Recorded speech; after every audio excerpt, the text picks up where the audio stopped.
Hi, welcome back. In this video we'll have a look at Deco Fences V1, getting started and how to use. We will start up at our Lua models page. We will go to source and open up Deco Fence.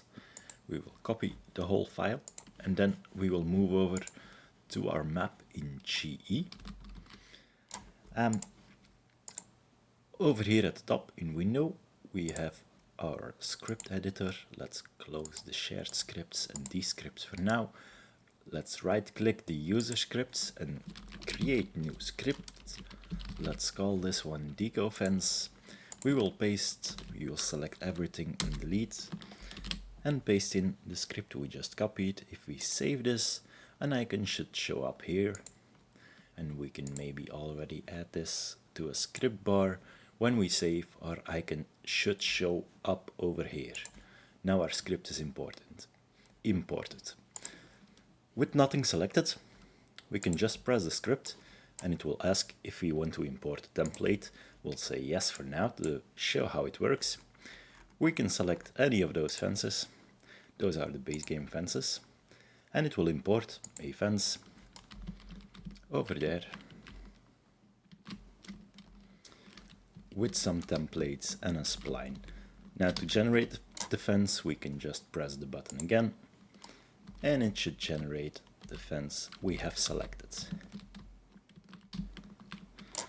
on the spline. Now let's look at what has been generated. We can start up with this spline that is strangely positioned underneath the terrain, but the generator fixed the fences for us because it's configured that way. For now, let's press Ctrl B and place it somewhere else over here. And we can regenerate by pressing our tool again. Now we have two versions. We can remove the first one, we don't need it anymore. If we look at what has been generated, our fence spline has some user attributes over here. If you look at that, we can see it has some terrain settings, it has a panel, it even has 3 different versions of a panel, it has 2 versions of a pole, and it has some special objects, 3 in this case. Those should be gate objects. We can click open the template on the left and look at the 3 gates we have available, the poles and the panels.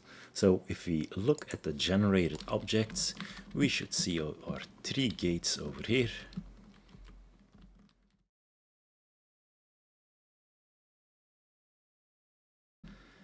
And our fences and poles at the other location. Okay, now if we want to add some panels, let's import a fence. Let's go to the base game location, data placeables, brandless and fences.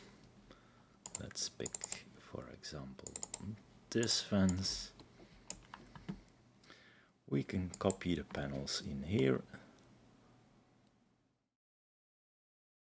Click on our spline and press our toolkit again, and it will generate a new version, including the panels we have just selected, but I see something is wrong with the width, because the imported panels are longer. So we can add the size of the panels over here by adding it in meters. If we click the spline again, regenerate our spline.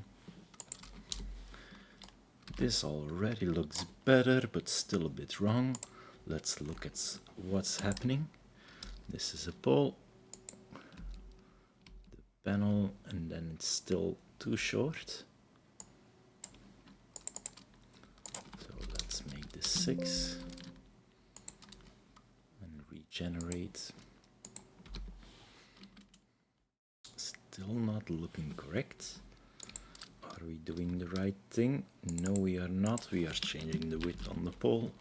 That is not going to help us.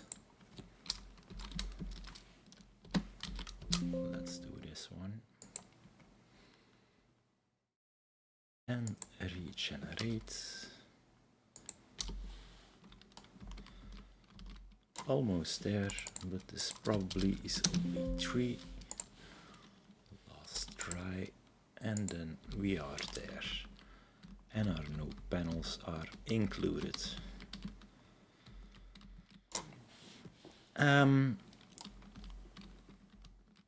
Now, so yeah, we can also remove components, and it should do the same if we regenerate. We can check our settings, and we should see that there's only one of the poles left.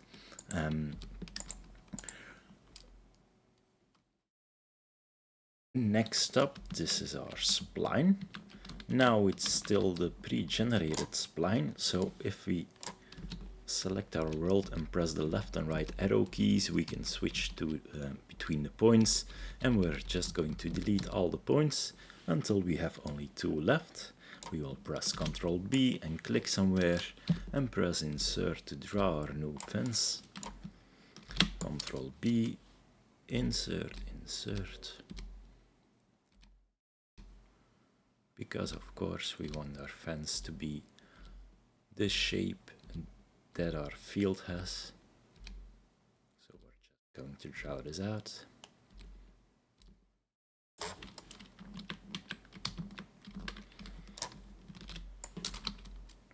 We don't need to worry about the fences that are placed wrong. We can just delete them all, because we can regenerate the fences with the settings saved on the spline. Almost there. Let's end it here. Regenerate our fences. This does look quite silly, so I'll remove this one. So we have our normal fence again. All around our field with the new spline. If we want to add some kind of gate, let's try to do that over here in front of the street.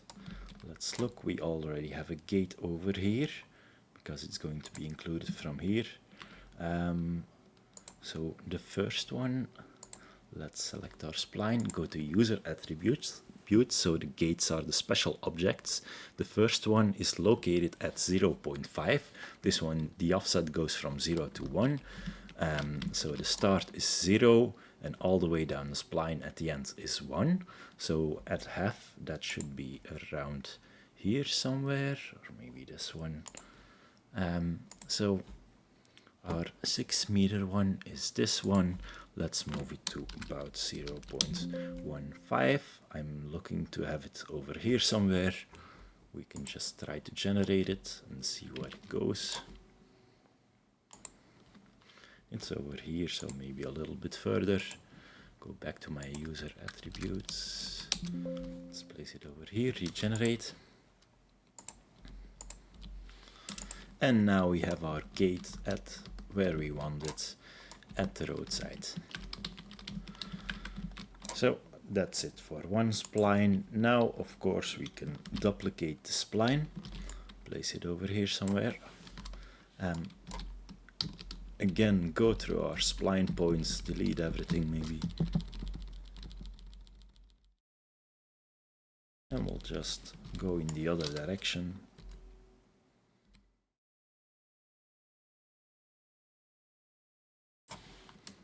And also generate a fence over here.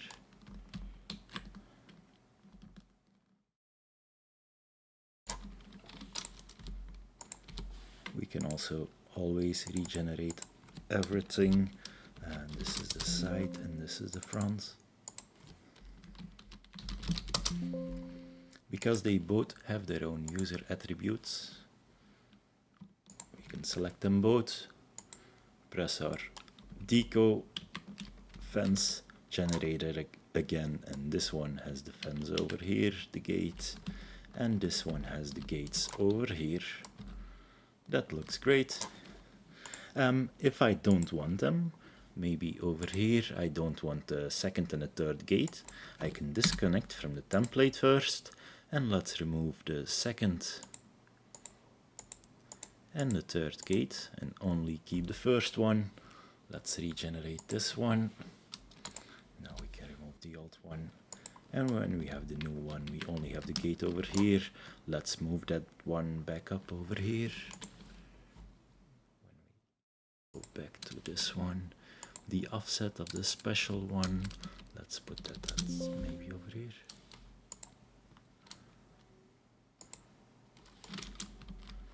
No, that's too far.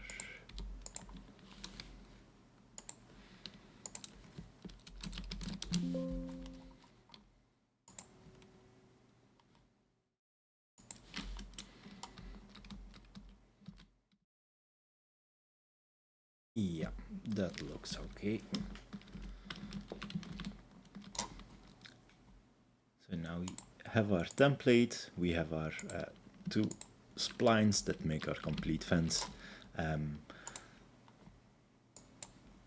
Okay, we don't need these guys anymore, so we'll delete them for now. This is for straight fences, but of course not all places are flat. Let's look at some more hilly places. Over here we have some movement in the terrain. Let's do everything again. Let's deselect everything, press our toolkit, press yes to select a fence. Select one from over there, select our fence object, Ctrl B and place it over here. Now before we regenerate it, we're going to adjust our spline. Do the same thing again. Let's look for the edit points. Delete everything until we have 2 points left. And draw our fence somewhere along the hilly side to see what happens. Now, when we generate our fence, we will see some locations might work out with depending on which fences you use. Like for example, this scaffolding and the staying horizontal of the fences works out great for this kind of prefab. But over here, when it gets too steep, this kind of looks very messy. We also have a gate over here. So we'll see what we can configure about that. When you go to user attributes, first thing we can play around with is the fence lock Y. When we deselect this one and we regenerate, we should actually see a difference, but we don't. So first up, let's disconnect from the template because we're going to work with the rotation anyway. Once we have disconnected from the template, we can disable our lock again and press generate. This still hasn't changed anything. Let's see what's happening. This isn't getting saved. I don't know why it's acting so strange. Now it should be fine. Let's try that again. Okay, there we are. This already does something, but still looks very weird. This works great for fences that have the wooden horizontal bars, for example, but doesn't work at all for this kind of fences. So there's a third kind of technique we can try out. We are going to re-enable the Y lock and we're going to enable the vertex offset. And now regenerate it. This one doesn't look good at all because it's not really doing anything. Are we sure the settings are getting saved? No, this is not working again. I don't know why. So when I click it, I click away and click back. That usually helps. Now when we have generated it, this is the vertex offset shader. It tries to match the height. Because if I select this object, you'll see the collision, for example, will still be horizontal. It's only the shader, so the visuals that are shifted to match the height, but it does work quite well for fences like these because it stretches the object visuals to match the curvature. This is the fence that isn't shifted. Maybe we should just remove the fence on the hill. We can do that over here. We don't need any of the special objects anymore.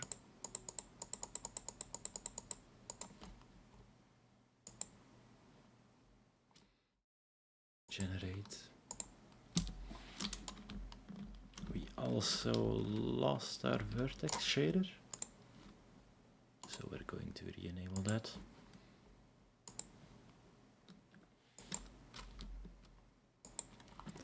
Still not working out.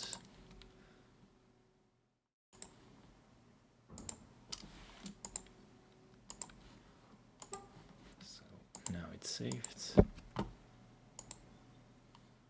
Okay, and it works again. I don't know what it is yet with the vertex shader. So this is with the vertex shader that aligns. Then we had the other one. We'll see if we can try it again. Enable this one, enable that, disable that one. Let's deselect and reselect. This looks good. Let's regenerate. This is the one with the rotation. And we have the normal one, like this.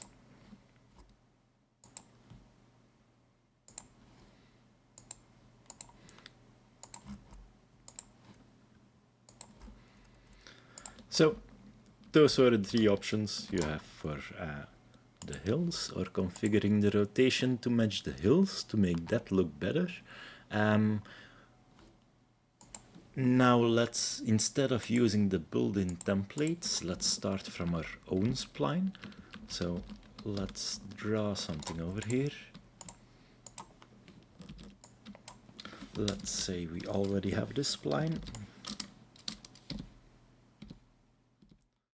And we want to convert it to use it with the Deco Fences. Going to draw this out.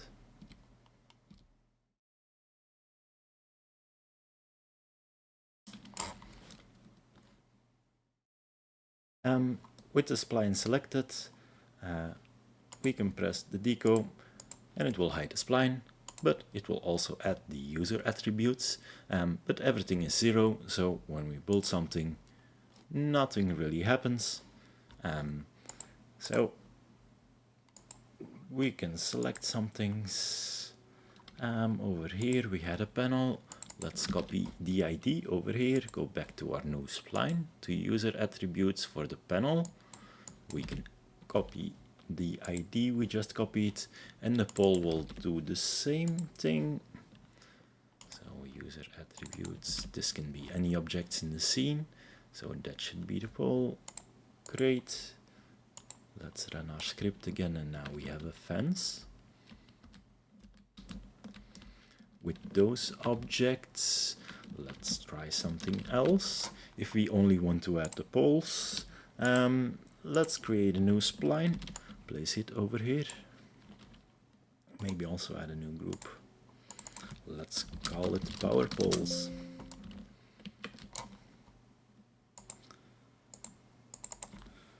Power poles north. I don't know. Okay. Again, let's create a spline. This one can be a lot bigger because we're going to move the objects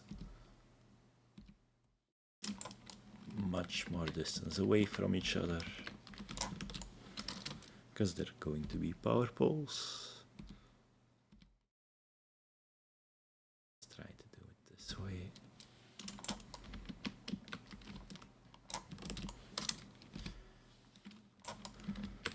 Okay, that's a longer line. Again, we can run our toolkit with our spline selected. Now I'm going to import some prefabs I downloaded earlier. It was a pack online. First thing that popped up for FS25 power poles. Now let's pick one of those. Let's copy the ID. Click back on our spline, go to user attributes, and on the pole ID let's enter this. And for the panel size, now let's say every 50 meters. And I think we had 182. That's this one. Let's move here so we don't forget it. And let's try to generate. Now we have our power poles every 50 meters. There's something funky going on around here.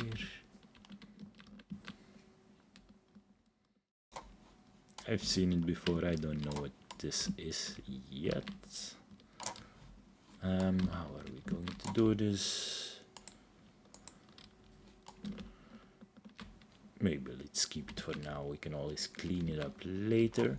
Now we have the power poles, we still want to have the power lines. I think they also include an asset for the power lines. That's great. Let's move that over here and add an extra group, because we're going to want to shift the power lines horizontally, or move them up at least. Do the same thing again. We're going to copy the ID, go back to our spline, user attributes, and now for our panels, we're going to say use the power lines. We can try to generate it this way. And now we should see, if we open this up, that it generated the power lines.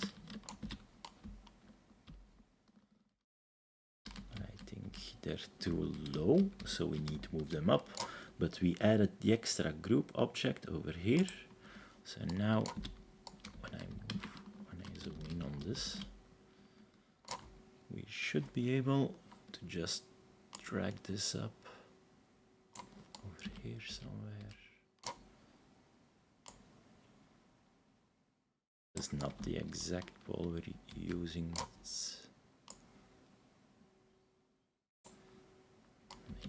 So move it this way a little bit. Okay, let's try that out. Delete these. Let's run it again. Let's go to our spline, and if you look at it now, we should see our power line. Maybe we can correct it over here to make it fit.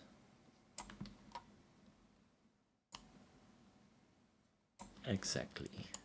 We can copy these values and paste them in here.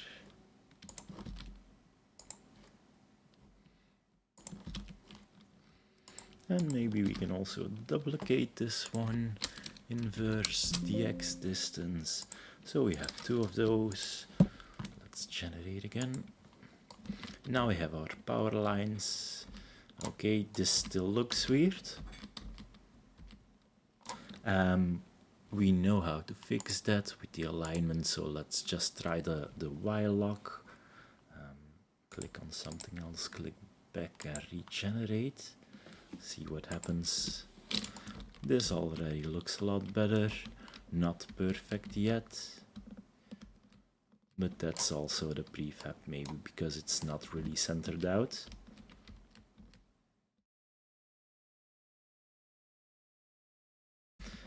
These guys, since what we're generating is just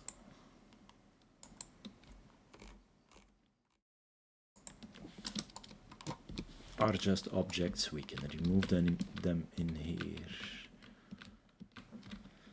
Now we have those fences. Great. We can duplicate the spline. Move all the way over here, press Ctrl B, place our spline over here. Select the endpoints again, press delete to delete everything except the last two. And let's do this all the way again.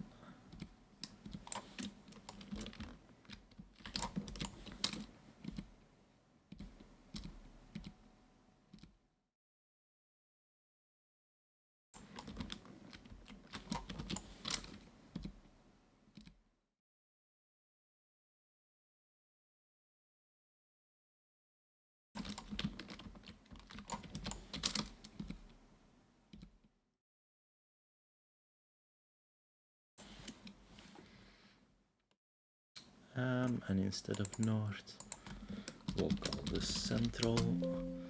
Maybe do they connect up somewhere? Maybe they do. We'll just regenerate center. And now we have power poles all the way across our map.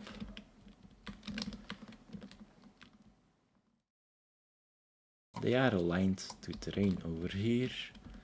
Maybe I can show it because the spline is higher. The align to terrain is over here. If we disable it and regenerate, nothing differently happens because it's the same issue as earlier. We need to disable it, click away, click back, and it's still disabled. Let's regenerate. And now we see our new objects are actually spawned higher. Okay.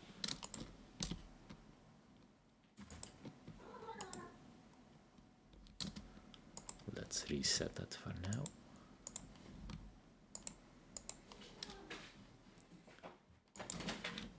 And regenerate on the terrain.